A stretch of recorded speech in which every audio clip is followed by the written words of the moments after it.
Am-Media, bekal ilmu Islam.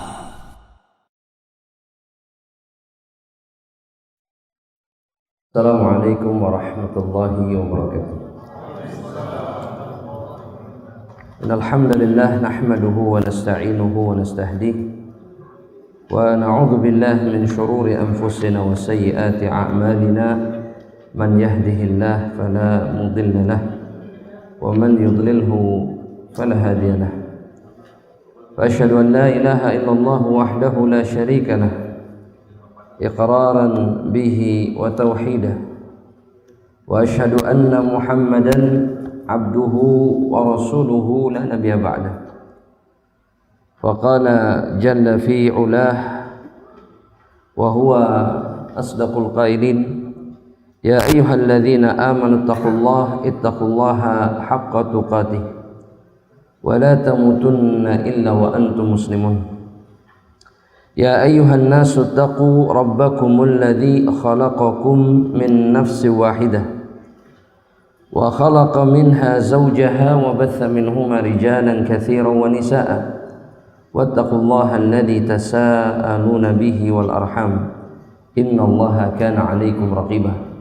Ya ayyuhalladzina amanu taqullaha wa qulu qawlan sadida yuslih lakum a'malakum wa yaghfir lakum dhunubakum wa man yuti'illaha wa rasulahu faqad faza fawzan 'azima. Fa amma ba'du ibadallah rahimani wa rahimakumullah. Kembali kita akan melanjutkan pembahasan Kitabul Kabair.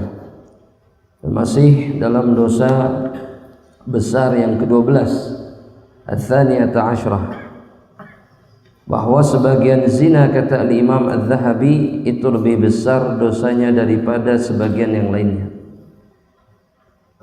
Kemarin kita sampai kepada firman Allah Subhanahu wa ta'ala dalam surat Al-Furqan, jika saya tidak salah ingat, ayat yang ke-68 atau mungkin lebih dari itu, tapi tidak mengapa kita mengulangi insyaallah. Kita masuk kepada firman Allah Subhanahu wa taala yang berikutnya, yaitu dalam surat An-Nur ayat yang kedua, di mana Allah Subhanahu wa taala menggambarkan inilah hukuman yang pantas bagi mereka yang berzina, di mana Allah Subhanahu wa taala mengatakan, az-zaniyatu waz-zani fajlidu kulla wahidin minhuma mi'ata jaldah wa la ta'khudhukum bihima ra'fah. Kata Allah Subhanahu wa ta'ala, seorang penzina laki-laki ataupun seorang penzina perempuan, maka keduanya itu fajlidu, kata Allah Subhanahu wa ta'ala, cambuklah keduanya, kulla wahidin minhuma mi'ata jaldah, dengan 100 kali cambukan, wala ta'khudhukum bihima ra'fah, dan janganlah kalian kemudian memberikan belas kasihan kalian kepada mereka, karena yang mereka lakukan adalah dosa besar di hadapan Allah Subhanahu wa ta'ala. Dan di dalam agama Allah, dosa besar yang dilakukan, kesalahan besar yang dilakukan oleh seorang hamba tidak boleh kemudian membuat hamba-hamba Allah yang lainnya kemudian berbelas kasihan kepada mereka. Karena apa yang mereka lakukan adalah pelanggaran hak Allah Subhanahu wa ta'ala untuk ditaati dan kemudian untuk dijauhi larangannya. Namun kemudian mereka melakukan apa yang dilarang oleh Allah dengan larangan yang sangat besar. Dan tidak pantas manusia seperti itu kemudian diberikan belas kasihan, sebagaimana yang dilakukan sebagian orang sekarang yang mengatakan bahwa mereka pun punya hak, mereka pun sama-sama manusianya dan seterusnya, dengan segala macam omongan yang jauh dari Islam. Bahwa kesalahan mereka itu membuat mereka pantas kemudian diberikan hukuman yang sangat berat jika hukum Allah Subhanahu wa ta'ala bisa ditegakkan. Di dalam hadis yang sahih, bukan hanya saja 100 kali cambukan, tapi juga nafyu am atau taghribu am, dijauhkan dari kaum muslimin selama 1 tahun, diasingkan dari mereka. yakni mereka yang berzina laki-laki ataupun perempuan, dan yang dimaksud dalam ayat ini adalah mereka-mereka yang belum pernah menikah, bikar, gadis, baik itu laki-laki ataupun perempuan, perjaka ataupun gadis. Maka ketika mereka berzina, maka keduanya dihukum dengan cambukan 100 kali dan kemudian diasingkan selama satu tahun. Kemudian dalam ayat berikutnya, dalam surat An-Nur ayat yang ketiga, ayat berikutnya, nah, az-zani la yankihu illa zaniyatan aw musyrikah, waz-zaniyatu la yankihuha illa zanin aw musyrik, wa hurrima dzalika 'alal mu'minin. Bahwa laki-laki yang berzina tidak mengawini melainkan perempuan yang berzina, ataupun perempuan yang musyrik. Dan perempuan-perempuan yang berzina tidak dikawini melainkan oleh laki-laki yang berzina ataupun laki-laki yang musyrik, dan yang demikian itu diharamkan atas orang-orang yang beriman. Dan ini menunjukkan wa'id yang besar kepada mereka-mereka yang berzina, ya, bahwa Allah Subhanahu wa taala dalam ayat ini tidak sedang mengizinkan para wanita untuk menikahi orang-orang kafir, tapi dosa yang mereka lakukan membuat mereka sangat rendah, sehingga kalau dinikahi pun maka orang musyrik yang pantas menikahinya, bukan orang-orang beriman yang saleh, yang afif, yang menjaga kehormatannya. Dan ini dijelaskan oleh para ulama. Ini bukan dalil kalau berzina, kalau begitu nikahnya sama orang kafir, tidak. Tapi sebegitu rendahnya mereka, sehingga Allah Subhanahu wa taala mengatakan imma yang semisal dengan mereka, sama-sama penzinanya atau orang musyrik yang pantas menikahi penzina. Wa hurrima dzalika, kata Allah, dan Allah haramkan 'alal mu'minin, bagi mereka-mereka yang beriman. Dan ini menunjukkan, kata para ulama, al-wa'ad atau al-wa'idus syadid, ancaman yang sangat keras bagi mereka-mereka yang berzina. Begitu rendahnya mereka, dan terlebih ketika mereka ini kemudian tidak bertobat kepada Allah Subhanahu wa taala. Dalam Islam penzina boleh dinikahi, tidak? Jamaah, boleh nikahi, tapi dengan syarat. Apa syarat? Mereka bertaubat dengan sesungguh-sungguhnya taubat. Satu. Kemudian yang kedua, syarat kedua apa? Tulis ini jemaah.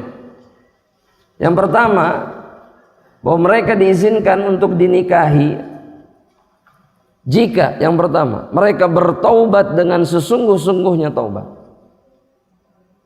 Ini terkhusus wanita yang berzina. Yang kedua apa? Bara'atur rahim, bersihnya rahim mereka dari kehamilan akibat zina yang mereka lakukan. Bara'atur rahim namanya. Mereka terbebas dari kehamilan, tidak hamil karena zinanya.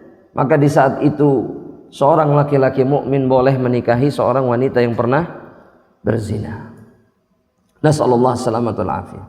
Tapi sebagaimana yang dikatakan oleh para ulama, mereka-mereka yang menginginkan keturunan yang baik, mereka-mereka yang menginginkan ya anak-anak yang soleh dan solehah, maka bagaimana bisa kemudian mereka memilih manusia-manusia yang apa?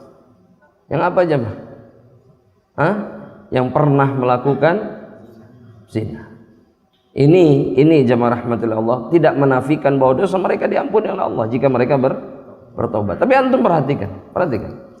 Semua nabi dan rasul, maka Allah jadikan seluruh rangkaian nasabnya itu tidak pernah ada yang berzina. Nabi Muhammad SAW, dan begitu juga dengan nabi dan rasul yang lainnya, nasab mereka sampai ke Nabi Adam alaihissalam itu tidak pernah ada perzinahan di dalam rangkaian nasab mereka. Sehingga yang muncul adalah manusia-manusia yang saleh, manusia-manusia baik. Makanya seorang laki-laki memiliki pilihan, seorang perempuan pun memiliki pilihan. Dan pilihan itu menentukan apa yang mereka inginkan kepada Allah Subhanahu wa ta'ala. Kita lanjutkan. Kemudian Al-Imam Adz-Dzahabi rahimahullahu ta'ala, beliau mengutip satu hadis dari Rasulullah sallallahu alaihi wasallam. Hadis ini hadis yang sahih, diriwayatkan oleh Al-Imam Al-Bukhari dari sahabat Abdullah bin Mas'ud radhiyallahu taala anhu, di mana Rasulullah SAW ditanya oleh seseorang, su'ilan Nabi sallallahu alaihi wasallam, ayyudz dzambi a'dzam, dosa apa yang paling besar? Nabi Muhammad SAW ditanya tentang dosa yang paling besar yang dilakukan oleh seorang hamba Allah. Maka yang pertama yang disebutkan oleh Rasulullah SAW, an taj'ala lillahi niddan wa huwa khalaqaka, engkau menjadikan adanya sekutu bagi Allah dalam keadaan Allah lah yang menciptakan dirimu, dalam keadaan Allah lah yang menciptakan dirimu, namun kemudian engkau mengambil sekutu bagi Allah, menjadikan makhluk Allah sebagai sekutunya. Maka ini pengkhianatan yang paling besar dari seorang hamba kepada Rabbnya, Rabbul Alamin, Allah Subhanahu wa ta'ala. Jadi kita harus paham jemaah, bahwa kenapa Allah murka ketika disekutukan. Apa jemaah? Apa penyebabnya? Kenapa Allah murka? Hah? Karena Allah yang menciptakan, Allah yang memberikan segalanya, namun dikhianati oleh hambanya. Dan Allah hanya meminta satu. Allah hanya meminta satu. Apa? Engkau beribadah dan tidak menduakan diri. Titik. Dan dalam hadis yang sahih diriwayatkan Imam Bukhari atau Imam Muslim, ketika penghuni neraka dimasukkan ke dalam neraka Allah Subhanahu wa ta'ala, kemudian mereka ditanya oleh Allah Rabbul Alamin, apa yang kalian rasakan? Kesengsaraan, kehinaan. Itu jawaban penghuni neraka. Dan kemudian Allah Subhanahu wa ta'ala mengatakan, laqad talabtu minkum aisara minhu. Aku sudah minta dulu di dunia dari kalian untuk melakukan perkara yang sangat mudah. Apa? Ta'budunani wa la tusyrikuna bi syai'a. Kalian beribadah kepada diriku dan tidak menuakan diriku. Tapi kalian tidak mau mendengarkan perintah Allah. Oleh karenanya kalian kembali ke tempat ini. Mudah jemaah, mudah. Beribadah kepada Allah dan tidak berbuat syirik itu mudah. Yang sulit itu syirik. Untuk perhatikan orang-orang musyrik, hidupnya susah tidak? Susah tidak? Jamaah susah tidak? Ah gitu. Ya Allah. Makan harus dipilih, masuk rumah harus ada tata cara tertentu, mau punya anak harus begini dan begitu. Apa? Islam ini gampang, masuk tinggal bilang bismillah, masuk rumah. Tusuk sate, mau tusuk sate, kambing guling, apapun terserah. Iya. Gak ada keyakinan apapun yang kemudian merasa wah ini sial akan begini dan begitu. Yang susah itu orang musyrik. Allah minta yang mudah, tapi mereka menolak untuk menerima kemudahan dari Allah Subhanahu wa ta'ala. Dosa pertama, dosa yang paling besar. Kenapa? Karena yang paling mengkhianati Allah adalah dosa syirik. Makanya Allah tidak terima diduakan. Allah yang menciptakan, tapi kemudian yang dipuja, dipuji, disembah itu selain Allah. Coba difikir. Akal yang dikasih sama Allah itu dipakai, sehingga kita bisa menentukan mana yang hak, mana yang batil. Pakai akalnya. Ya, yang kedua, kemudian kata Nabi Muhammad SAW, an taqtula waladak khasyata an yat'ama ma'ak. Engkau membunuh anakmu karena engkau takut dia akan makan bersama dirimu. Maksudnya adalah engkau takut rizkimu berkurang karena keberadaan anakmu, hingga kau bunuh mereka. Dan ini masih banyak dilakukan oleh banyak sekali hamba yang mengaku muslimin. Masih bisa punya anak. Anda ulangi sekali lagi. Masih bisa punya anak. Sebentar, pertanyaan belum selesai. Masih bisa punya anak, tapi mereka apa? Mereka tutup. Dan alasannya dunia, rizki. rizki. Sedangkan yang Allah uji atau masih Allah uji, kesulitan atau bahkan tidak bisa punya anak misalkan, itu setengah mati mengharapkan anak. Dan mereka tidak peduli dengan rizki. Apapun yang dibutuhkan mereka keluarkan. Gimana ini jemaah? Ya? Sedangkan yang menanggung rizki siapa? Allah. Wahai orang beriman, yang nanggung Allah, bukan perusahaan Anda, bukan toko Anda, bukan usaha apapun yang Anda lakukan. Bukan, Allah yang nanggung rizkinya. Bukan pekerjaan Anda. Mau gajinya 100 digit sekalipun, yang nanggung rizki itu Allah. Iya. Makanya di antara kezaliman yang paling zalim, bunuh anak. Karena engkau takut rizkimu berkurang. Kasihan banyak anak juga nggak keurus. Kata siapa nggak keurus? Jemaah, ini waswas syaitan. Keurus, cuman butuh usaha ekstra. Loh benar serius ini jemaah. Loh iya. Dan kebanyakan orang memilih untuk tidak mengurus. Ketika pusing, kesantepkan, kencarkan di mana? Iya. Suruh ke jalan, suruh ke sana, suruh ke sini. Dan yang paling buruk adalah yang kemudian membunuh anak-anak mereka. Ya, jangan zalim, jangan zalim demi Allah. Ini manusia yang sangat rendah, yang menghilangkan nyawa anaknya demi dunia.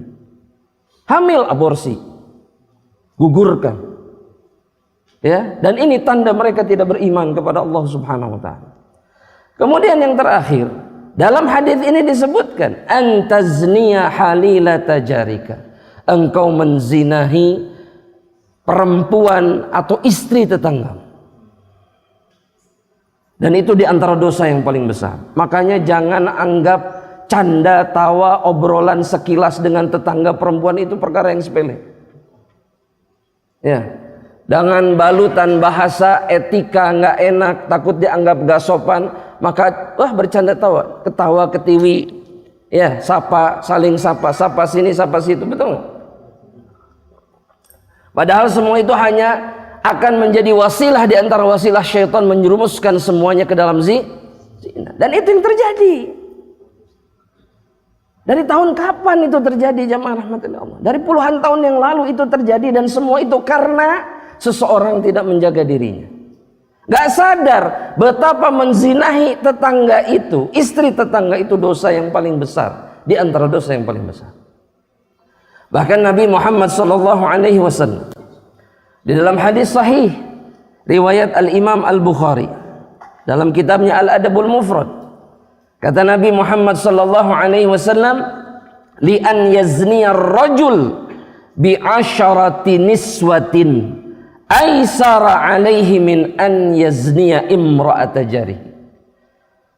Seorang laki-laki menzinahi 10 perempuan, 10 itu lebih ringan daripada menzinahi istri tetangganya. 1. Sehingga menzinahi istri tetangga itu 10 kali lipat berzinah dengan 10 wanita. 10 kali lipat dosanya, lebih besar. Dan kesempatan untuk berzinahnya dengan istri tetangga itu yang paling besar. Betul tidak jemaah? Betul tidak? Ketemu setiap hari, tegur sapa setiap hari, bahkan tidak jarang bersentuhan setiap hari, ketemu salaman. Sehat bu, sehat pak. Suaminya ada di situ. Apa ini? Haula wala quwata illa billah. Ana bingung jemaah, demi Allah ana bingung. Bingung. Ya, antum kalau lihat kucing punya pasangan didekati jantan yang lain, apa yang terjadi? Berantem. Berantem enggak jemaah? Iya, singa. Berantem. Kenapa? Ana mau tanya dulu, kenapa? Kenapa sampai berantem? Gak mau pasangannya diambil. Padahal hewan. Kenapa pada apa ini? Ini manusia dikasih akal, Dan kemudian pun mereka memiliki kecemburuan. Ada, fitrahnya memiliki kecemburuan. Tapi dia memilih kemudian untuk tidak cemburu. Dayyus. Dan kata Nabi Muhammad SAW, lam yarah raihatal jannah. Mereka yang dayyuth itu tidak akan mencium bau surga Allah Subhanahu wa taala sama sekali. Makanya jangan biarkan jiwa yang penuh kebaikan ini menjadi rusak dengan membiarkan kemaksiatan. Hati-hati, jangan salahkan siapapun. Ternyata istri berzina, suami berzina, salah sendiri. Itu semua seringkali menjadi kesalahan masing-masing pasangan. Suami berzina karena di rumahnya dia diperlakukan seperti orang lain, bukan seperti suami. Sehingga dia mencari yang lain. Bukan berarti perilakunya benar, tidak. Tapi gara-gara itu kemudian dia berpikir untuk melakukan yang nista, yang keji, yang rendah. Padahal yang terhormat di dalam rumahnya ada, tapi yang terhormat ini menyia-nyiakan dirinya. Pulang ke rumah diperlakukan seperti pegawai yang harus setoran setiap hari kepada bosnya. Betul. Iya. Kemudian setelah dia setor, dia tidak mendapatkan timbal balik apapun. Apapun, bahkan secangkir kopi sekalipun. Terus diharapkan kemudian laki-laki ini tidak melakukan apa-apa. Mana akalnya? Mana akalnya? Menikah lagi ngamuk. Yang sebetulnya yang posisinya sulit itu bukan perempuan, laki-laki sebetulnya. Ya, mau halal susah. Betul tidak? Ketika maksiat disalahkan, ketika melakukan yang halal juga disalahkan lagi. Nasib laki-laki itu nasib.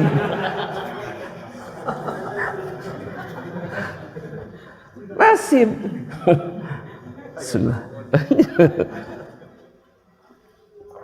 Sehingga apa yang harus dilakukan?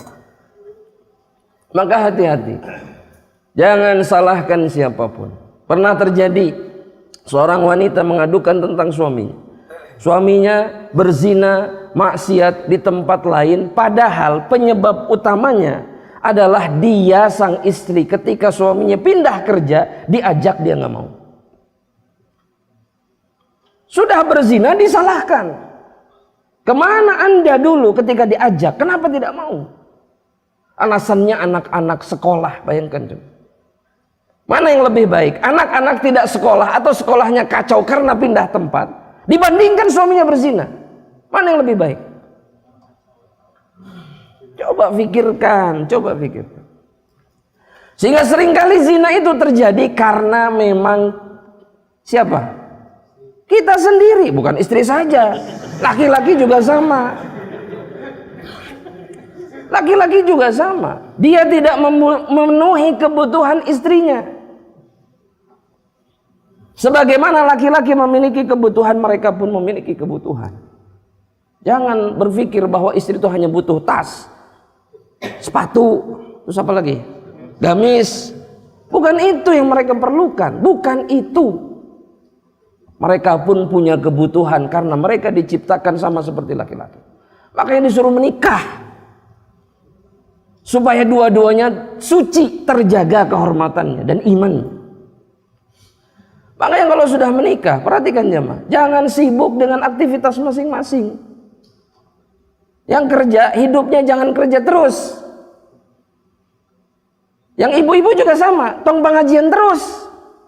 Loh Ustadz, nggak boleh pengajian. Karena banyak wanita yang akhirnya tidak di rumah karena mereka ngejar pengajian kemana-mana. Terus berharap suaminya jadi suami yang pengertian. Ketika suaminya butuh, dia tidak ada di rumah. Jamaah. Iya. Betul. Setuju saya. Iya jamaah. Harus adil, harus menempatkan semuanya pada tempat. Ya, kembali lagi jamaah rahmatullah. Hati-hati, zina itu terjadi karena sebab.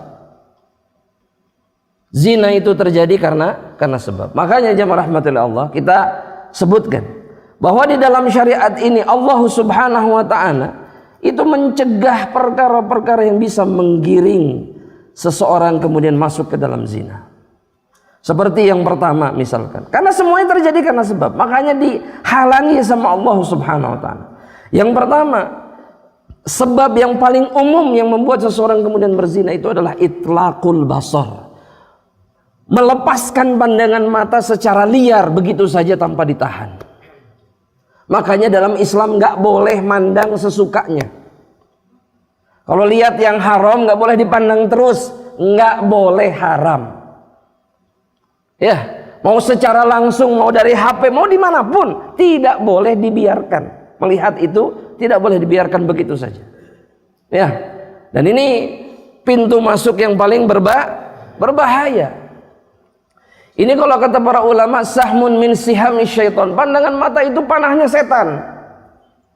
Panahnya setan. Apapun maksiat itu seringkali dimunculkan karena apa? Pandangan mata. Terutama yang berkaitan dengan syahwat. Mata. Makanya Allah Subhanahu wa taala berfirman di dalam Al-Qur'an. Di dalam surat An-Nur ayat yang ke-30. Allah Subhanahu wa taala mengatakan qul lil mu'minina yaghuddu min absarihim. Katakan kepada orang-orang yang beriman, tahan, tundukkan pandangan mata mereka. Begitu juga Allah mengatakan kepada hamba-hamba yang wanita, orang-orang beriman perempuan, sama, kendalikan pandangan mata kalian. Ya, jangan dilihat terus. Jangan apa? Jangan dilihat terus. Iya, tundukkan pandangan mata. Ya, ini yang susah jemaah. Saya mau tanya, yang susah nahan pandangan itu laki-laki atau perempuan? Laki-laki. Kenapa wahai para lelaki? Oh, ini benar. Itu betul. Tapi laki-laki yang jauh lebih apa?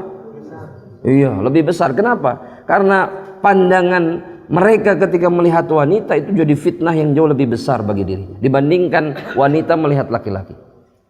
Bukan berarti boleh. Tapi kalau buat laki-laki lihat perempuan, itu fitnah yang bisa menghilangkan akalnya. Iya. Makanya kata Nabi, gak ada fitnah yang bisa adhabu lil-lubbi rajulin hazim, yang bisa menghilangkan akal laki-laki yang bijak, yang dewasa, yang benar-benar laki-laki, bisa hilang begitu saja. Melebihi fitnah perempuan. Ya, lihat makanya kita lihat banyak orang yang katanya berpendidikan seterusnya karena perempuan habis hidup. Fitnah yang sangat besar. Makanya jangan coba-coba. Ya, jangan coba. Bukan berarti kemudian mengatakan, itu malah laki we Ustaz. Milih sejenis. Alhamdulillah. Ini jauh lebih buruk. Ini jauh lebih buruk. Ini jauh lebih rendah. Dan hukumannya jauh lebih berat di sisi Allah. Karena hukum hadnya bukan dirajam, tapi mereka dilemparkan dari tempat yang paling tinggi, yang kira-kira kalau jatuh tubuhnya hancur.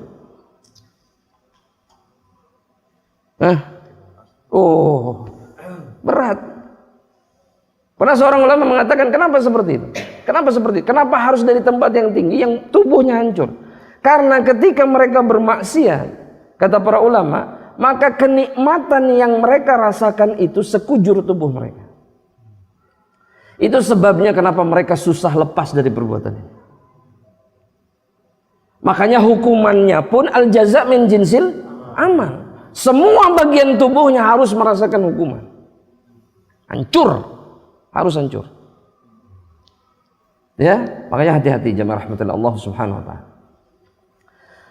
Kita lanjutkan jemaah rahmatillah Allah. Yang kedua, di antara sebab yang membuat seseorang kemudian terjerumus ke dalam zina, khurujun nisa mutabarrijat muta'attirat.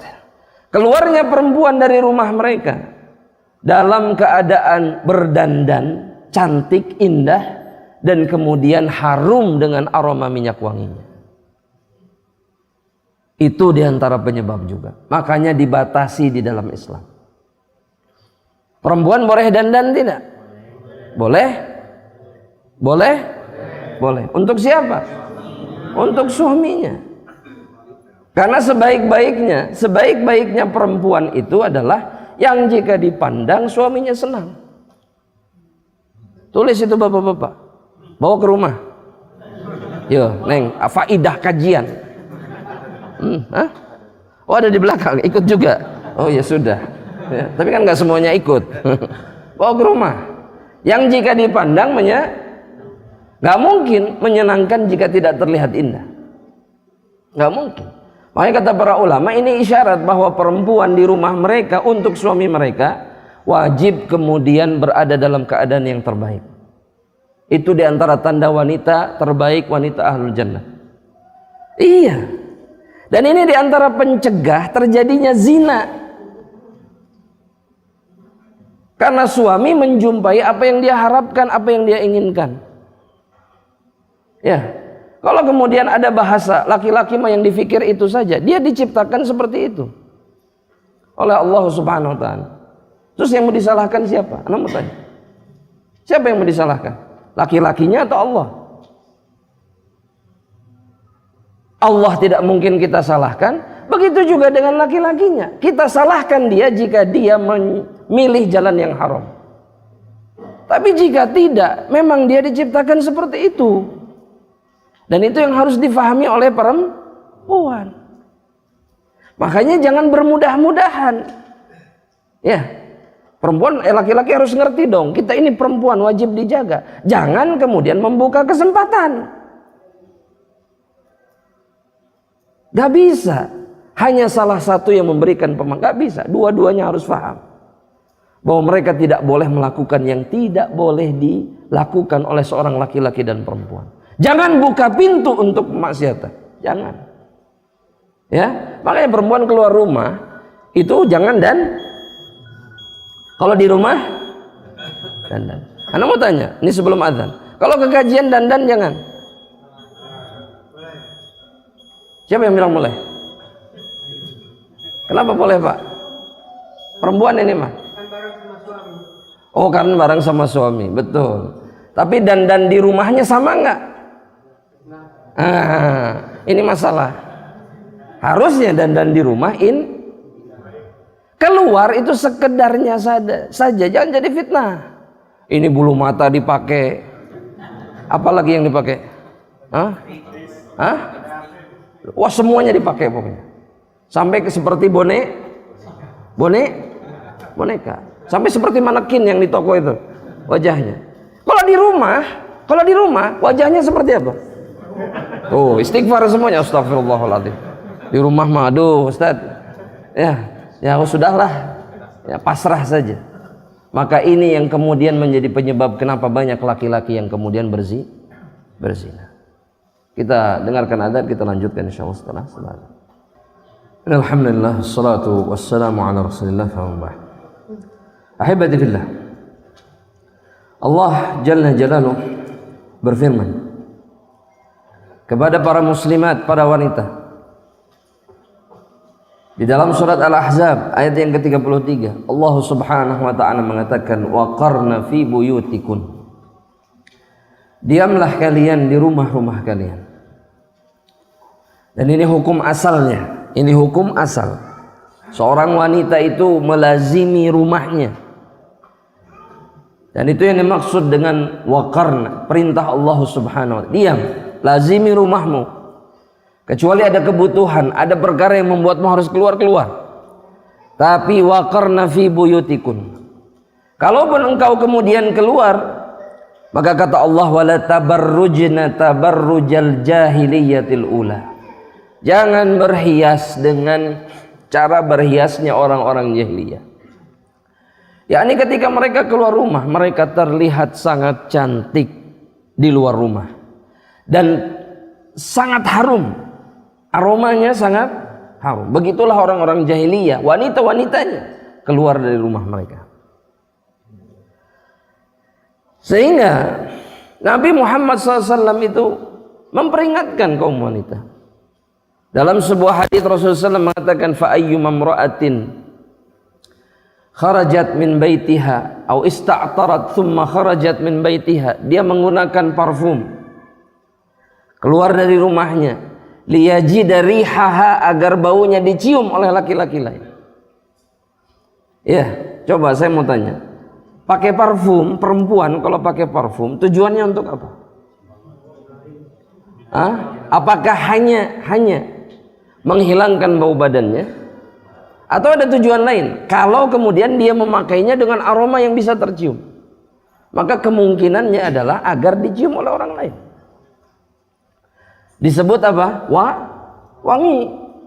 Maka kata Nabi, fahiya zaniyah, maka dia adalah seorang wanita penzina, karena dia memancing lawan jenisnya untuk terjerumus ke dalam zina. Dan di antara ya perkara yang membangkitkan syahwat seorang laki-laki itu adalah aroma. Makanya Allah lebih tahu tentang hambanya. Laki-laki itu tidak bisa kalau cium aroma wangi seorang wanita, maka ini akan mengganggu pikirannya, mengganggu jiwanya. Ya, makanya sama Allah sama Rasul gak boleh. Bukan berarti kemudian tidak boleh pakai minyak wangi sama sekali. Ini perempuan ini sering mengatakan, "Ai gitu mah sinabararawe atau awewet teh." Bukan gitu. Boleh, tapi tidak boleh sampai tercium. Emang ada yang seperti itu? Enggak, sebentar. Minyak wangi yang menghilangkan bau badan, wangi, mungkin tercium oleh dirinya, tapi tidak tercium oleh orang lain. Ada. Yang begitu yang boleh, yang diizinkan oleh Rasulullah. Ya, nah perempuan itu kata Nabi Muhammad SAW, kalau pakai minyak wangi, ma dhahara launuhu wa khafiya rihuhu. Perempuan itu di zaman Rasulullah SAW itu boleh pakai minyak wangi yang bekasnya kelihatan, nggak ada masalah. Minyak wangi karena dulu dibuat dari daun-daunan dan yang semisalnya, sehingga kalau dipakai berbekas, tapi aromanya tidak tercium, khafiyah, sama. Tapi kalau laki-laki sebaliknya, dipakai nggak ada bekasnya tapi aromanya. Kalau laki-laki mah pakai minyak wangi dari sini tercium dari pintu sana, boleh tidak? Boleh, tapi beda harganya begitu kan? Betul nggak, Beb? Iya, pakai di sini kecium di sini beda tuh. Ya, ini beli 20.000 pengen kecium satu masjid, nggak bisa, nggak bisa nih. Ya, dan ini sunnah. Karena dalam hadis yang sahih diriwayatkan oleh Rasulullah SAW, dalam hadis Bukhari, hubbiba ilayya minad dunya syai'ain au itsnatain, au kama qala sallallahu alaihi wasallam. Dari dunia ini kenikmatan yang dibuat cinta kepada diri Rasulullah SAW oleh Allah Subhanahu wa taala itu dua perkara. Yang pertama apa? Perempuan. Yang kedua apa? Minyak wangi. Makanya orang mukmin itu yang katanya pengikut sunnah Rasulullah SAW bau, aneh. Dia tidak mengikuti Nabi.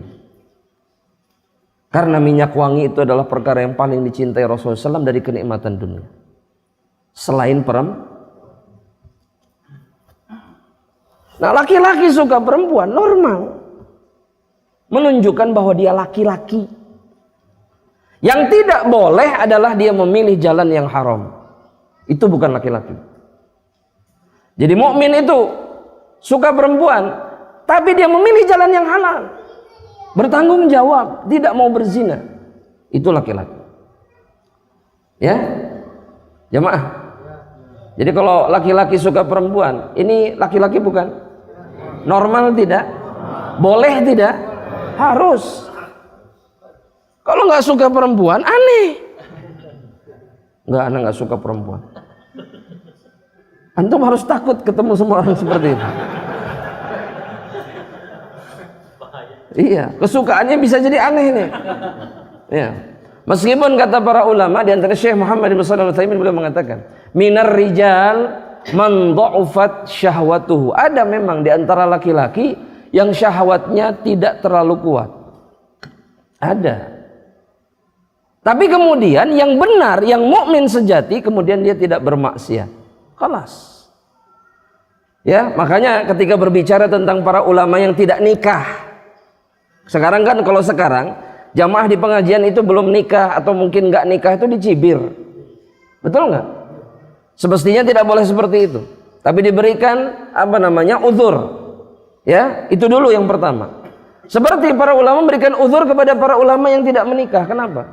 Pertama, kata mereka, bisa jadi mereka sibuk dengan ilmu. Yang kedua apa? Mereka tidak memiliki syahwat yang sama seperti umumnya laki-laki. Itu mungkin, sehingga nggak ada ketertarikan untuk menikah. Dan kemudian melakukan yang baik, bermanfaat buat kaum muslimin, itu nggak ada masalah. Ini mah sudah tidak menikah, bermanfaat bagi kaum muslimin, ini bahaya. Ini yang tidak boleh. Jelas jemaah rahmatillah Allah? Jelas? Jadi sekali lagi bapak-bapak, laki-laki kalau suka perempuan normal tidak? Oh, sepakat, ijma, kelas. Kita lanjutkan sebab berikutnya jemaah rahmatillah Allah. Yang sering menjerumuskan seseorang ke dalam zina itu adalah adamul ittiqa minar rijali wan nisa al ajanib. Tidak menjaga diri dari pertemuan dengan lawan jenis. Bebas, ketemu di mana saja saling sapa, satu ruangan berdua biasa saja. Gak menjaga diri dari itu. Misalkan kalau laki-laki berdua nih di kantor, berdua cuma sama teman perempuannya di satu ruangan. Kalau yang beriman, ini dua-duanya misah ini. Yang satu perempuan keluar, yang laki-laki keluar. Sudah. Bukan santai, tenang, saya sudah beristri, dia sudah bersuami. Aman. Aman dari mana? Betul nggak? Justru perzinahan itu lebih banyak terjadi di antara mereka yang sudah menikah. Karena mereka merasa lebih aman. Ya, betul tidak? Dibandingkan yang masih gadis dan perjaka. Hati-hati jemaah. Syaitan itu permainannya luar biasa. Ya, makanya jaga jarak. Jaga jarak. Dan Nabi bersabda di dalam satu hadis yang sahih riwayat Imam Bukhari dan Muslim, perhatikan ini. Ini jadikan kaidah di dalam hidup. Jangan coba-coba. Nabi mengatakan apa? Iyyakum waddukhul 'alan nisa. Hati-hati kalian, wahai para lelaki, untuk masuk, untuk berjumpa dengan para perempuan. Hati-hati. Maksudnya yang bukan mahram. Hati-hati. Iyyakum waddukhul 'alan nisa. Dan ini ada sebabul wurudnya. Ada seorang laki-laki yang di zaman Nabi itu sering keluar masuk rumah para sahabat. Begitu saja. Padahal ada istri-istrinya di dalam, ada anak-anak perempuannya. Sama Nabi diperingatkan. Hati-hati, jangan, nggak boleh. Kemudian ada yang nyeletuk. Ketika Nabi mengatakan ini, wa kaifal hamu? Bagaimana dengan ipar ya Rasulullah? Ipar. Yang sering kita anggap tidak ada masalah. Kalau datang ke rumah kita nggak ada, betul tidak? Atau ketemu di acara keluarga, saling sapa, saling salaman, ngobrol berdua. Apa kata Nabi Muhammad SAW? Alhamu mautun. Yang namanya ipar itu adalah kematian. Maksudnya bisa mendatangkan keburukan dan kesedihan seperti yang didatangkan oleh kematian. Betapa banyak orang yang hancur hidupnya gara-gara ipar. Iya, Anda pernah cerita kan? Yang ditinggal adiknya di rumah suruh nemani kakak iparnya perempuan. Dia pergi jauh kerja, ternyata dizinahi oleh adik kandungnya sendiri. Ini yang namanya alhamu, dan benarlah apa kata Rasulullah SAW. Alhamu mautun. Ipar itu kematian. Makanya jangan macam-macam. Kita sendiri yang menyebabkan perzinahan itu terjadi. Kita, perbuatan kita sendiri.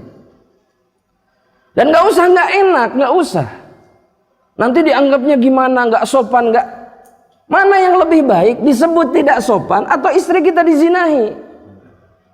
Na'udzubillah min dzalik. Coba tuh. Terkadang kita ini lebih mendahulukan tidak enak dan membiarkan musibah besar terjadi kepada kita. Ini terbalik, ini bukan akal seorang mukmin. Jangan dianggap remeh. Ya, jangan dianggap remeh. Dan ini berlaku untuk semuanya. Semua wanita, semua laki-laki. Jangan sembarangan. Ayo dek, ikut sama saya. Saya juga arahnya ke sana bareng. Ayo bareng. Di mobil berdua. Atau dibonceng naik motor. Kebetulan tetangga saya. Ada pernah yang bertanya kepada saya. Tetanggaan kerjanya sama di tempat yang sama. Nanya sama anak laki-lakinya. Ustadz, boleh nggak anak bonceng tetangga perempuan anak? Ini kerjanya bareng, pulang bareng. Boleh nggak menurut syariat? Haram kata anak. Berangkat bareng, pulang bareng, di kantor bareng. Apa yang kira-kira akan terjadi jemaah? Kholas. Mau coba-coba, haram kata anak. Haram Ustaz? Iya haram. Tapi nggak enak. Oh, cek anak teh. Haram.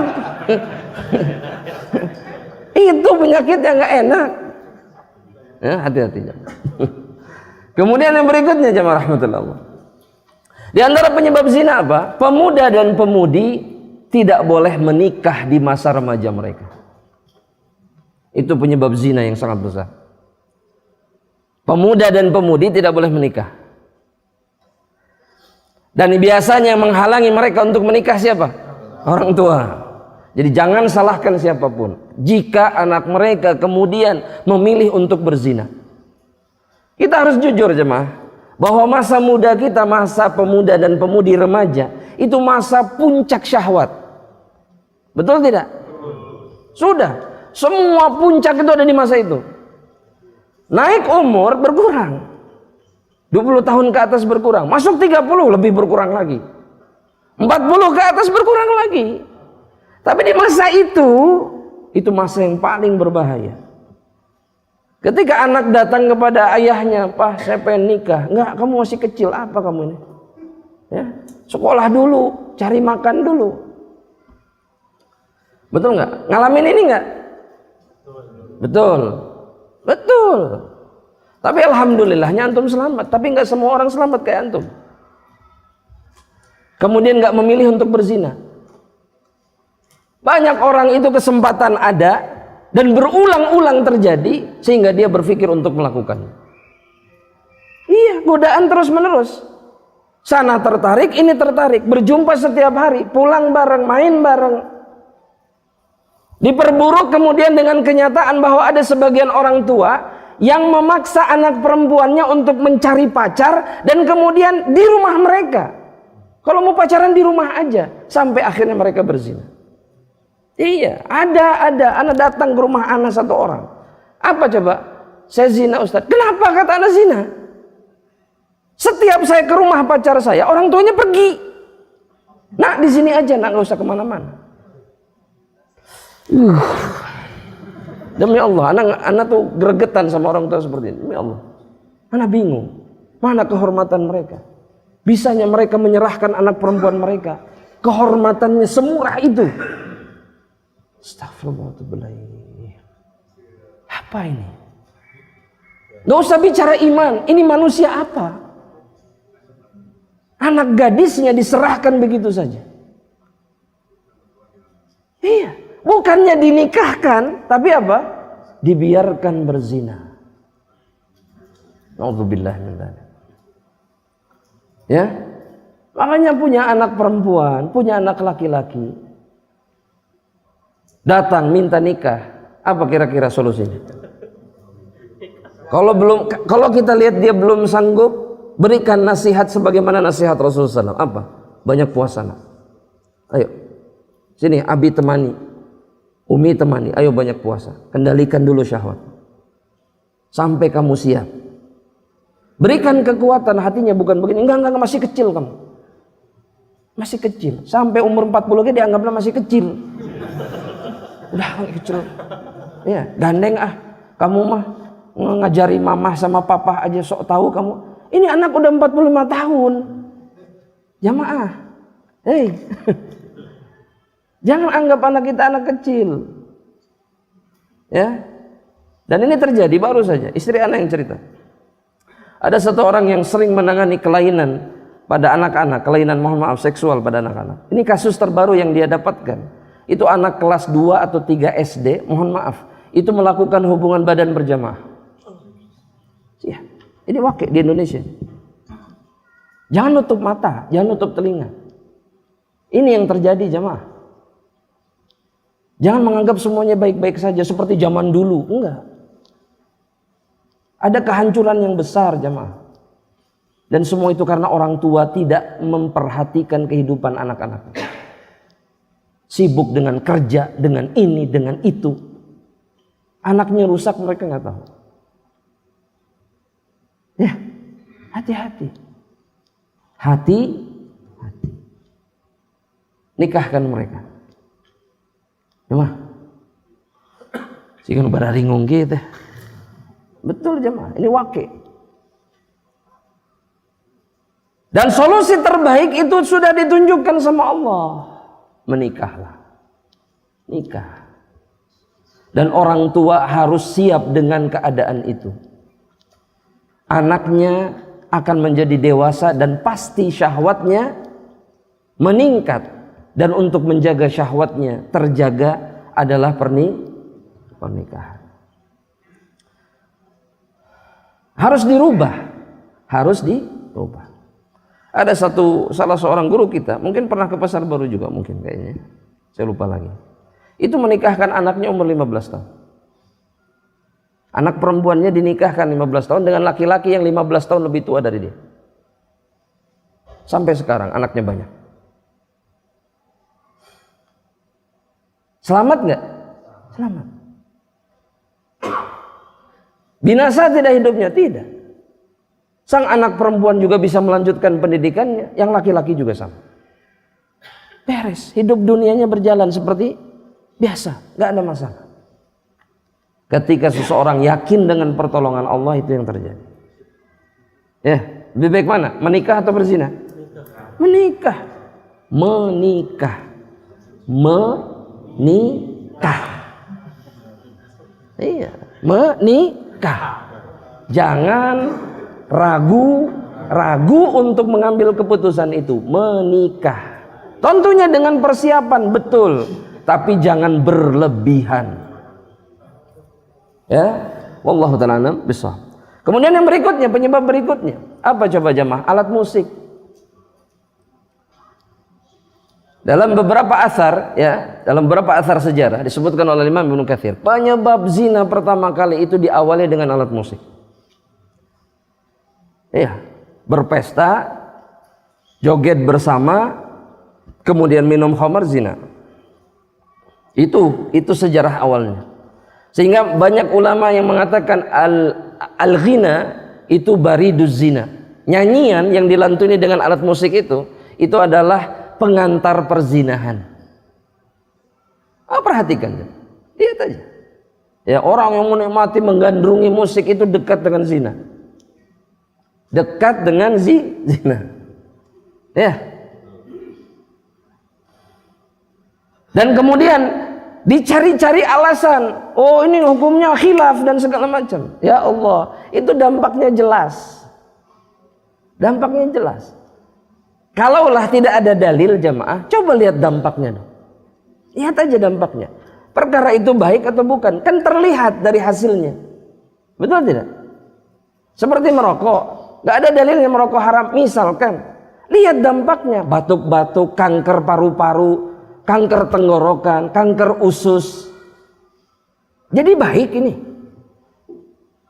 Anggap gak ada dalil. Kalau lari, olahraga, ngap, ngos-ngosan, baik itu berarti. Coba difikirkan. Coba difikirkan. Anggap gak ada dalil. Ini dalilnya segudang.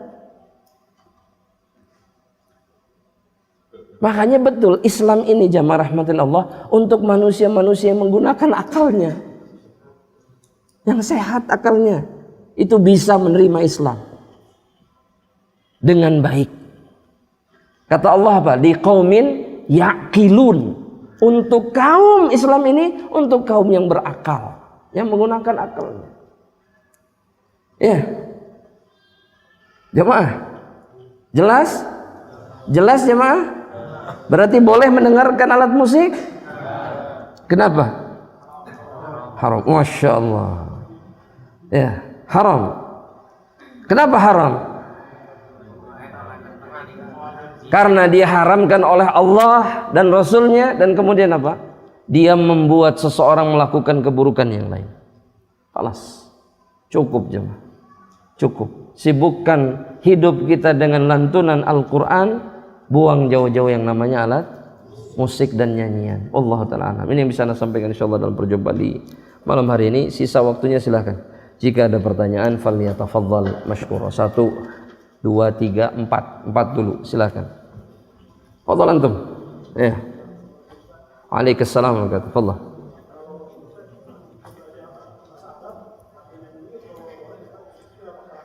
Nah, kalau nazam, kalau apa namanya sebutnya senandung, selama isinya tidak ada yang haram boleh.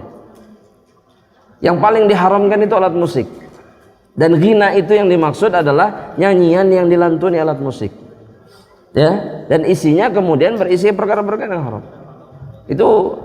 Itu tidak ada khilaf. Tapi kemudian senandungnya saja isinya baik boleh. Kenapa? Karena di zaman Nabi sebagian sahabat Rasulullah SAW bersenandung, isinya kebaikan, tidak dilarang oleh Rasulullah SAW. Tidak dilarang. Dan itu perkara yang diizinkan insyaallah. Gak ada masalah. Ya, titipan. Gak apa-apa, silakan. Iya. Ya. Yang punya hutang maksudnya?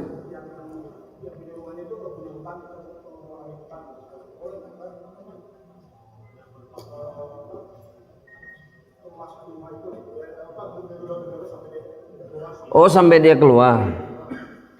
Adabnya tetap sama sebetulnya. Adabnya tetap sama. Karena di luar masalah hutang, saudara kita yang berhutang ini punya hak Islam. Diperlakukan sebagai seorang muslim. Sehingga kalau mau nagih, itu ketika dia di luar rumah. Bukan kemudian ngegedor, dan mau keluar, percuma. Iya. Dan dalam Islam kemudian ketika kita mendobrak rumahnya dan masuk, itu haram, nggak boleh. Nggak boleh. Kenapa? Karena saudara kita ini punya kehormatan, ada istrinya, ada anak perempuannya. Siapa yang mengizinkan kita kemudian masuk begitu saja tanpa izin? Nggak ada. Islam itu menjaga kehormatan. Meskipun orang tersebut adalah seorang pendosa, punya hutang gede dan seterusnya, terserah. Tapi dia punya kehormatan. Iya. Kalaupun kemudian cara itu dipilih, yang boleh melakukannya bukan semua kaum muslimin, tapi yang punya hak untuk melakukannya siapa? Pemerintah, bukan kita. Jadi kalau pengen didobrak rumahnya, lapor. Yang ngutang ke saya Pak 20 tahun can bayar. Udah, suruh ditangkap. Res. Gitu ya? Wallahu ta'ala. Silakan pertanyaan berikutnya siapa tadi? Antum. Assalamualaikum.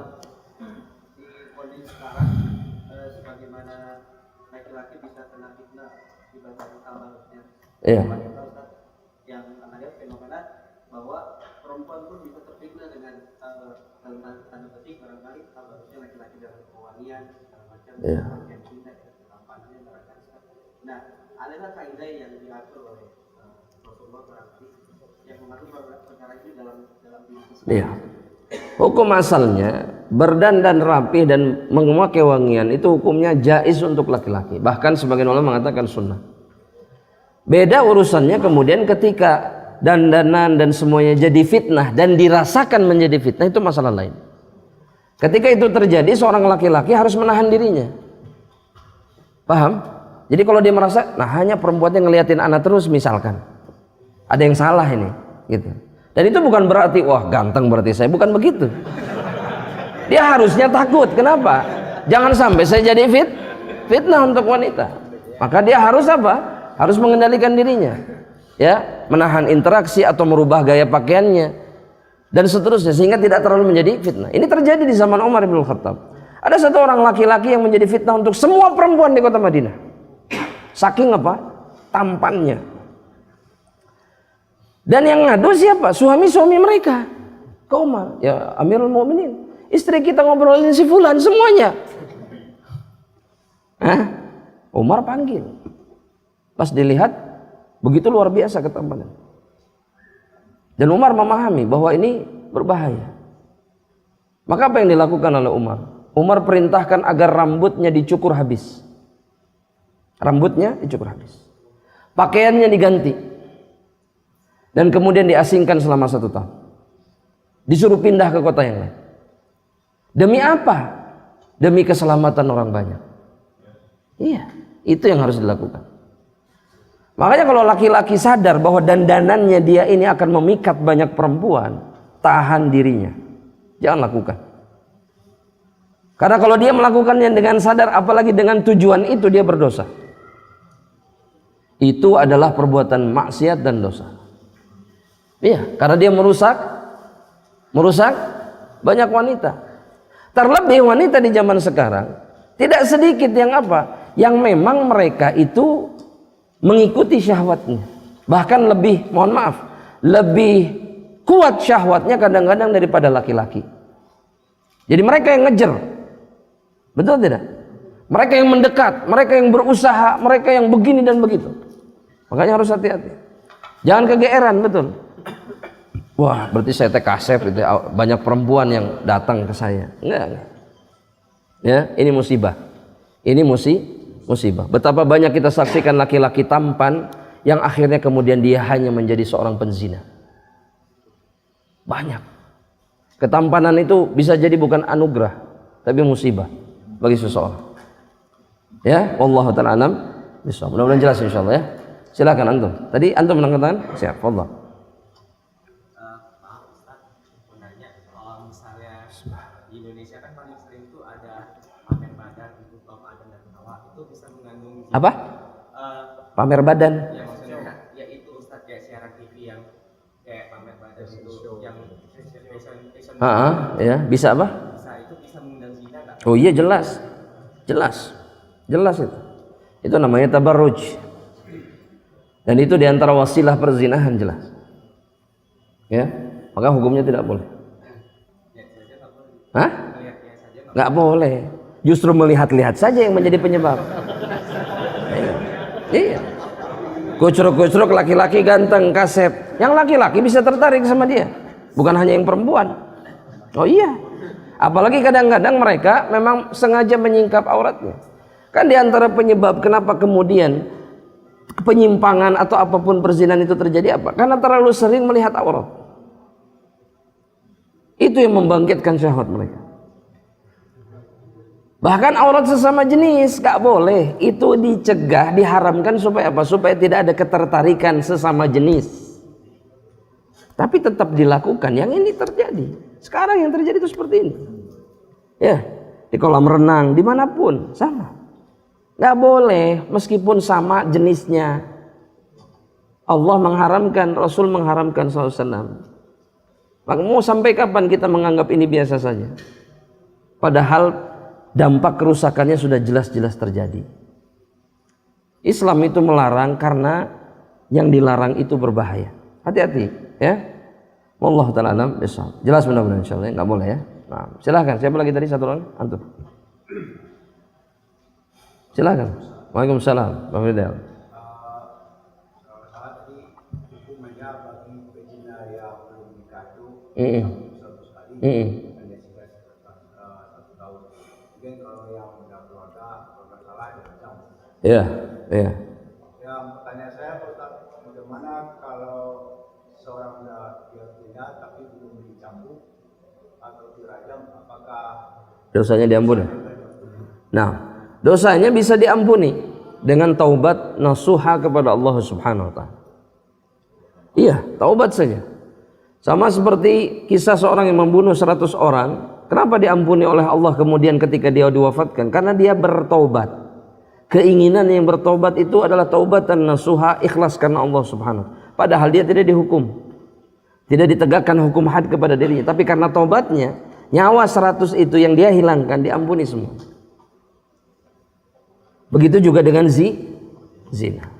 Ya, maka cukup tobat.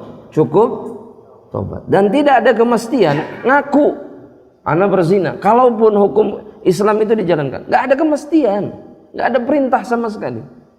Justru yang diperintahkan oleh Allah apa? Taubat, tubu ilallahi taubatan nasuha. Taubatlah kepada Allah dengan sebenar-benarnya taubat. Dan ini berlaku untuk semua dosa besar. Ya, Allah taala. Silakan saya mau bertanya lagi. Antum 1 2 1 2. Ya Allah, khalas, bismillah. Waalaikumsalam warahmatullahi wabarakatuh. Ada berapa pertanyaan? Oh, 2. Silakan. Jadi ponakan Anda kan riba ini kan lebih dosa ini kan lebih besar dan dosa riba ini sama seperti menzinai orang tua. Iya. Lebih besar mana kan berzina ataukah dosa riba pelaku ini seperti hukumannya? Hukumannya lebih besar mana? Lebih besar mana? Iya. Dan pertanyaan dari anak, kalau seorang ulama dia membuat perkara baru itu tentang zikir baru Iya. yang mengandung kesyirikan, Iya. apakah dan diikuti oleh pengikutnya, Iya. apakah beliau akan tetap dapat pengampunan dari Allah? Nah, itu saja. Taib. Yang pertama, dosa yang paling buruk sebagaimana disebutkan oleh Imam Malik, yang disebutkan oleh Allah dalam Al-Qur'an, itu adalah riba. Kenapa? Karena satu-satunya dosa yang kemudian membuat Allah memerangi pelakunya itu hanya riba. Ya, hanya riba. Sehingga dia dalam beberapa riwayat, meskipun riwayat ini ada yang mensahihkannya, ada yang menisbatkannya bukan kepada Rasul tapi kepada seorang tabi'in atau seorang tabi'in, Ka'ab al-Ahbar namanya, bahwa zina itu lebih buruk dari menzinahi 36 perempuan. Ada lagi yang riwayat yang menyebutkan dari menzinahi ibu sendiri. Karena hukumannya dari Allah adalah perang. Dan ada belasan kemudian atau beberapa ayat dalil yang kemudian menyebutkan keburukan-keburukan riba. Bangkit seperti orang gila, ya, hancur dunia akhirat dan seterusnya. Namun secara hukum had, orang yang melakukan riba nggak dirajam seperti penzina. Paham? Tidak dirajam seperti penzina. Ya, dan itu bukan berarti kemudian membuat riba lebih ringan berarti daripada zina. Di antara hikmah, kenapa jamaah? Sebagian hukuman itu dihilangkan nyawanya karena perbuatan dosa mereka itu menghancurkan kehormatan, menghancurkan keturunan, menghancurkan tatanan kehidupan, seperti membunuh dan berzina. Ya, minum khamar juga sama. Kalau sudah 4 kali dicambuk, ke-5 kalinya mati. Sudah melampaui batas. Kalau efeknya itu menyebar, maka itu biasanya dihilangkan nyawanya di dalam Islam. Untuk mencegah ini tidak makanya hukumannya itu harus dilakukan di depan apa? Di depan kaum muslimin, agar orang kapok ngambil pelajaran. Jangan nyuri, jangan bunuh, jangan minum khamar, jangan zina, karena ini akibatnya. Wallahu ta'ala alam bissawab. Ya, jelas insyaallah. Itu kan pertanyaan sudah? Atau satu lagi? Oh, yang syirik tadi. Ya, jelas syirik besar, syirik kecil. Syirik besar, ya berarti nggak akan diampuni. Kalau dia mati dalam keadaan sadar itu syirik besar, dia mengajari orang lain untuk berbuat syirik, mengucapkan kalimat kemusyrikan, maka tidak ada pengampunan bagi orang yang seperti ini. Mati dalam keadaan syirik, kekal di dalam neraka Allah Subhanahu wa taala. Kalau seperti itu keadaan. Ya. Wallahu taala alam. Silakan, siapa lagi tadi? Antum. Tambah antum. Sudah selesai. Ya Allah, bismillah. Bismillahirrahmanirrahim. Assalamualaikum Ustaz. Amin. Semoga Ustaz dan juga teman-teman semua di sini dan juga para ulama, saudara ulama yang juga hafal. Amin. Amin. Ustaz dia bertanya, tadi sempat tentang dengan apa yang saya maksud bahwa orang yang sudah menikah justru godaannya lebih besar. Iya. Tantangannya lebih besar lagi. Iya. Terus itu ketemu bahwa loh, kita kan mau menikah supaya untuk menghindari zina gitu. Iya. Ternyata setelah menikah malah godaannya lebih besar gitu. Betul. Itu terkhusus jika pernikahan itu tidak berjalan sebagaimana mestinya. Makanya setelah menikah itu Allah menuntut keduanya untuk menjalankan syariat, tidak? Iya. Perempuan, istri, kata Nabi, kalau diajak sama suaminya untuk hajat suaminya, meskipun di atas kendaraan, meskipun sudah rapih pakai cadar 200 lapis misalkan, jilbab 200 lapis misalkan ini, Anda bukan berlebihan. Tapi anggap seperti itu keadaannya. Dia mau berangkat untuk urusan penting, suaminya manggil turun. Turun. Gak ada alasan lain. Turun. Ketika itu gak dilakukan, maka perzinahan itu bisa terjadi. Lagi masak di dapur, jarak dapur sama kamar itu paling 2 jengkal lah istilahnya. Ya, loncat saja nyampe ke kamar. Dipanggil gak datang-datang. Itu yang menyebabkan kemudian laki-laki memikirkan perkara lain. Begitu juga dengan perempuan sama. Laki-laki pulang ke rumah, istrinya punya hajat, suami tidak mengiyakannya. Sama. Jadi jangan memikirkan diri sendiri. Mereka punya hak, makanya itu sebabnya kenapa Rasulullah SAW itu selalu memiliki waktu untuk istri-istrinya. Nggak pernah enggak. Dan ketika di rumah tidak ada jarak antara Nabi dan istri. Dekat, tidur bareng, aktivitas bareng, makan bareng, bahkan mandi bareng. Itu bukan hanya sekedar romantisme, tapi menunaikan hak. Karena pasangan kita punya hak. Itu sebabnya kemudian kenapa akhirnya terjadi pintu zina. Dan kenapa lebih besar? Karena masing-masing merasa kalaupun mereka berzina nggak akan ketahuan. Toh yang ini sudah punya istri, toh yang perempuan pun na'udzubillah kalaupun sampai hamil, orang akan menyangka apa? Ini anak suaminya. Makanya syaitan itu membisikkan, udah nggak akan ada yang tahu. Kalau gadis hamil baru bingung kan? Tapi kalau sudah menikah punya anak, wajar. Di situ celah syaitan masuk kepada hamba-hamba Allah Subhanahu wa taala. Makanya jangan egois. Iya. Wahai para lelaki, jangan egois.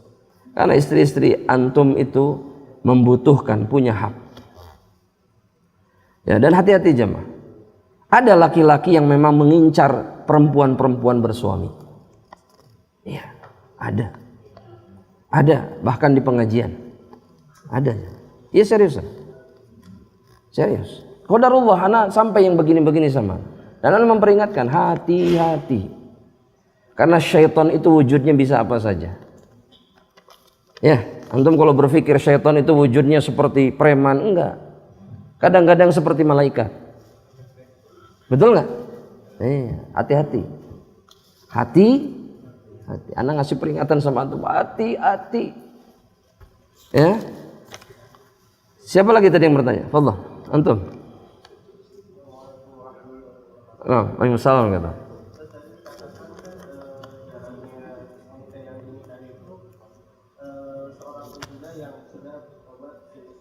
Iya. Terus yang kedua, seorang wanita yang terbebas dari hamil di luar nikah.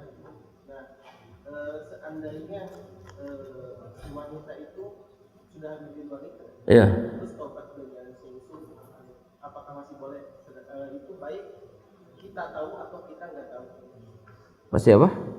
Kita tahu atau nggak tahu bahwa dulunya mereka pernah si wanita Oh iya, boleh. Terus punya anak, terus dinikahi setelah dia bertobat, boleh. Itu yang dimaksud, boleh. Tapi memilih yang lain jauh lebih baik. Ya. karena kita kadang nggak boleh mengungkit masalah. Betul. Memang tidak ada kewajiban kemudian mengatakan saya dulu pernah berzina, nggak ada. Ya. Karena kehormatan itu harus dijaga. Islam itu luar biasa aja. Islam itu tidak sudi hamba laki-laki dan perempuannya itu dihinakan oleh dosanya. Sebetulnya begitu. Jadi nggak perlu diungkap. Nggak perlu diungkap. Ngapain ngungkap-ngungkap? Supaya apa? Supaya dia punya kehormatan di mata hamba-hamba Allah yang lain. Jadi apa yang sudah terjadi itu takdir Allah, musibah, taubat, perbaiki diri, menjadi hamba Allah yang lebih baik, itu selesai masalah. Ya, jelas? Insyaallah. Fadhal. Silakan tadi antum. Waalaikumsalam kata. Enggak apa-apa. Misalkan ada seorang imam, terus kalau ada makmum yang begitu kan biasanya nggak suka gitu, imamnya orang itu. Betul. Amalnya nggak naik. tapi misalkan tidak sukanya seorang makmum itu tidak alasan syar'i, itu boleh kan? Iya, memang kalau yang tidak naik pahala sholatnya itu adalah ketika imamnya itu ahlul maksiyah, bukan dibenci oleh 1-2 orang, oleh semua orang. Itu yang tidak naik pahala si imamnya, paham? Tapi kalau kemudian kita benci tanpa alasan, kita yang berdosa. Geuleuh we ningalina lah, geuleuh gitu. Ya. Pakai jubah, jenggotan, asa geuleuh we ningalina gitu. Itu enggak boleh itu. Iya. Kan gitu. Loh banyak orang yang kayak gitu tuh banyak. Ya, atresep we ningalina teresep. Islam teh kitu-kitu teuing. Iya. Nah yang gini dia yang berdosa. Iya. Dan harusnya yang diingatkan itu apa? Setiap kali seseorang itu membenci orang yang beriman dan berusaha bertakwa kepada Allah, dia sedang meminta Allah untuk memerangi dirinya. Kan ada hadisnya itu. Barang siapa yang menyakiti waliku, yaitu orang beriman dan bertakwa, kata Allah, maka aku mengumumkan peperangan kepada dirinya. Kenapa harus dibenci? Maling bukan, peminum khamr bukan, tukang zina bukan, nah itu dibenci. Apa masalahnya? Jadi jelas ya, jelas. Jadi nggak boleh hanya sekedar hawa nafsu. Ya wallahu taala. Jelas insyaallah. Nah, silakan siapa lagi tadi? Antum terakhir. Amin. Kan susah banget Ustaz juga mungkin memiliki pandangan gitu apa teh banyak perkembangan gitu. Oh iya. Bahkan jumlahnya lebih banyak. Beres kajian apa? Kajian aja Banyak. Oh ya, nggak ada batas, betul. Terus? bener nggak Ustaz statement ini? Pandangan pertama itu rezeki, yang keduanya baru dosa. Gak ada statement yang mengatakan itu. Statement yang ada itu adalah perkataan Nabi kepada Fadl ibnu Abbas. Fadl ibnu Abbas, betul. Ketika dibonceng oleh Nabi Muhammad SAW, Fadl itu pandang-pandangan dengan seorang anak gadis, seorang wanita cantik, tidak bercadar. Itu diantara satu hadis riwayat yang dijadikan dalil oleh Syalbani untuk menunjukkan bahwa cadar itu hukumnya tidak wajib fardu ain. Kenapa? Karena Fadl memandang wanita itu memandang Fadl. Jadi pandang-pandangan.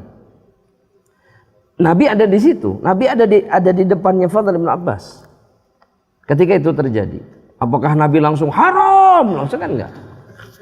Tapi lihat betapa lembutnya Rasulullah SAW. Rasul yang dilakukan oleh Rasul adalah Fadl wajahnya dipalingkan ke arah yang lain. Sama Rasul dihentikan pandangannya. Kemudian Nabi mengatakan lakan nadratul ula. Bagimu pandangan yang pertama, bukan rizki, tapi diampuni, dimaafkan. Ya, dimaafkan oleh Allah Subhanahu wa taala. Karena ini sebuah sebuah kejadian yang sering kali terjadi tanpa kesengajaan. Ya, terpukau, ada apapun lah ya, syahwat. Ini penyebabnya syahwat. Tapi sama Allah kalau yang pertama dimaafkan. Walaysa lakat tsaniyah, tapi yang kedua tidak boleh kata Rasulullah. Udah 1, 2, 3, 4 wah. Itu maksiat. Apalagi yang kemudian memperolok dalam tanda petik, ya, memperolok. Nya tong beureum we, pandang we terus ngarah halal terus. Ini memperolok ini. Iya, ulah ngicep cenah. Ini memperolok ini. Iya. Padahal kalau sampai tengicep berarti syahwatnya menggebu itu. Melotot terus. Jadi ini dosa. Kenapa Ustadz gak boleh dipandang terus? Karena Allah menjaga kesucian jiwa kita. Rusak jamaah, rusak. Mereka yang mengikuti syahwatnya itu rusak. Rusak, hidup tidak tenang, pikirannya kacau. Dan kemudian jiwa dan tubuhnya pun akan rusak. Sibuk dengan perkara-perkara yang kemudian untuk melampiaskan syahwatnya, hancur hidupnya. Makanya nggak boleh. Makanya jalan keluarnya nikah. Nabi itu selalu bilang nikah. Jangan menahan diri. Ya, dan untuk orang tua jangan didik anak itu jadi anak kecil terus. Laki-laki terutama, mereka itu pemimpin. Didik menjadi seorang pemimpin, bukan menjadi seorang anak kecil.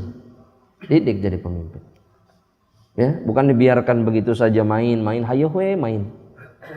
Ya, kapan dewasanya kalau main terus? Ya, kapan dewasanya? Jamaah. Iya, nggak bisa. Ya. Dan itu untuk menjaga apa? Kehormatan mereka. Terlebih di zaman yang namanya zina itu gampang, segampang-gampangnya. Gak ada kehormatan hari ini tuh, gak ada kehormatan. Ya, gak ada kehormatan. Laki perempuan sama. Jadi bisa ketemu di mana saja, dengan cara apa saja berzina. Padahal baru pertama kali kenal. Ya, naudzubillah min dzalik. Semoga Allah menjaga kita semua insyaallah. Makanya tundukkan pandangan. Terus yang terakhir ini kertas. Batasan akhwat untuk memperlihatkan dirinya ketika ikhwan atau calonnya pada saat nazar. Sebagian ulama mengatakan yang boleh dilihat adalah wajah dan tangan. Karena wajah dan tangan itu bukan aurat. Satu itu. Yang kedua, wajah itu adalah cerminan atau yang biasanya umumnya membuat seseorang itu tertarik. Tapi ingat, ada sebagian ulama bahkan yang mengatakan boleh melihat bagian yang lainnya selama bukan aurat besarnya, ya. Seperti misalkan rambutnya keriting atau tidak boleh diperlihatkan. Sebagian ulama yang memperbolehkan. Ada lagi yang mengatakan boleh lihat betisnya, karena itu terjadi di zaman para sahabat dan seterusnya. Kalau misalkan nggak mau itu, ya wajah dan tangan. Jangan begini, dinadhar tapi dibalik hijab pakai cadar. Yang mau dilihat apa? Bapaknya atau ibunya? Kan nggak boleh. Ada terjadi. Dengan alasan apa? Saya nggak mau sembarangan laki-laki yang lihat saya. Ini nazar namanya, ibu. Ini nazar. Ya, nazar itu artinya melihat sesuatu yang membuat seseorang laki-laki tertarik. Makanya pilih laki-laki seperti apa yang boleh nazar. Jangan sembarangan laki-laki datang, fadhol ahlan wa sahlan. Enggak. Ya. Nabi kan bilang begini. Idza ja'akum man tardawna dinahu wa khuluquhu. Kalau datang kepada kalian laki-laki yang kalian ridhai agama dan akhlaknya, jelas agamanya, jelas akhlaknya, dicek dulu sama bapaknya, izinkan. Bukan sembarangan laki-laki. Yang penting, wah iya mah sok ke pengajian, budak iya mah. Belum tentu baik. Banyak penipu. Makanya tugas bapak itu berat. Bapak itu bagi anak perempuannya seperti intelijen. Ya, yang mau dekat sama anaknya dicek bebet, bobot, apalagi bibit, cek. Dia kemana-mana tuh keliling. Anak siapa ini? Di mana tinggalnya? Oh, dia orang luar kota. Siapa? Bapaknya siapa namanya? Di kota mana? Baru kemudian izinkan. Ya, betul ini? Jamaah betul? Masya Allah. Sepakat? Masya Allah. Ini di pengajian banyak pemuda-pemuda soleh. Ya, insya Allah ta'ala. Begitu juga banyak pemudi-pemudi solehah insya Allah. Maka jangan menunggu nanti ketika punya segalanya. Sekarang. Kalau memang punya kemampuan sekarang, jangan nunggu nanti. Wallahu ta'ala alam. Kita cukupkan sampai di sini jamaah rahmatullah. Oh, hadiah buat siapa? Antum menentuin buat siapa? Oh, bebas. Ya nggak bisa, kalau bebas ana susah nentuin. Fadhal, antum ini yang nanya ini boleh dapat.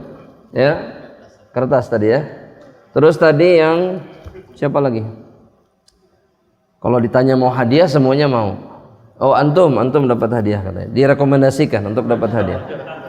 Tuh enaknya punya teman itu begitu tuh di pengajian. Bu Rashid, afwan. Kemudian, oh yang tua, antum paling tua di sini? Oh iya boleh, fadhal. Yang tua harus yang paling berat kayaknya. Fadhal. Masya Allah, alhamdulillah. Langsung berdiri.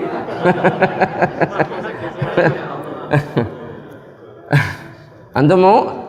Oh iya, fadhal. Nah, iya, silakan fadhal antum. Antum dapat insyaallah. Allah. Barakallahu fikum. Yang mudah-mudahan Allah mengampuni dosa-dosa kita semua insyaallah dan mempertemukan kita dalam keadaan yang terbaik. Amin. Allahumma amin. Kita tutup dengan doa kafaratul majlis. Subhanakallahumma bihamdika asyhadu an la ilaha illa anta astaghfiruka wa atubu ilaik. Assalamualaikum warahmatullahi wabarakatuh. Am Media, bekal ilmu Islam.